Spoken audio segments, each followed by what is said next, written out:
ఏంది రాజన్న ఇది?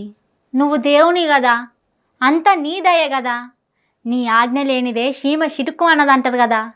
అసొంటిది నీ సన్నిధిలా నీ కోసం మొక్కి ఇడిచిన నోరు లేని జీవాల ప్రాణాలు పోతున్నాయి. ఒక్కటా రెండా, ఈడికే 30 జీవిడిచినాయి. నిజంగా చాలా బాధ అవుతుంది రాజన్న. ఏం మాయదారి రోగం వచ్చిందో ఏం పాడో కానీ ఓ దానెనక ఒకటి జీవిడుస్తున్నాయి.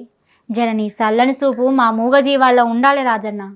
ఎములాడ రాజన్నకు కోపం వచ్చిందో లేకపోతే ఎవని పాపిష్టి చూపు పడ్డదో తెలియదు గాని ఒకటా రెండా, మొత్తం 31 కోడెలు జీవిడిచినాయి. దినాం 2-3 కోడెలు పానాలిడుస్తున్నాయి. కోరిన కోరికలు తీరిస్తే కోడెను గట్టొస్తామని ఎములాడ రాజన్నకు మొక్కుకుంటారు భక్తులు. అట్లా కోరికలు తీరిన భక్తులు కోడలను రాజన్నకి ఇడిచిపెట్టి వస్తారు. ఇట్లొచ్చిన కోడెలన్నీ రాజన్న గుడికి చెందిన తిప్పాపూర్ గోశాలలో పెడతారు. కానీ ఓ వారం 10 దినాల సంధి దినాం కోడెలు చచ్చిపోతూనే ఉన్నాయి.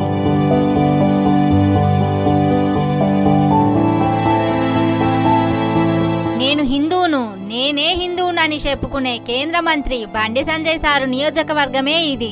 ఆయన కూడా రాజన్న కోడెలను పట్టించుకుంటలేరు. ఇక మన రేవంతన్ సారు గురించైతే చెప్పవశమే కాదు. కానీ దేవునితోని ఆటలొద్దు సారు.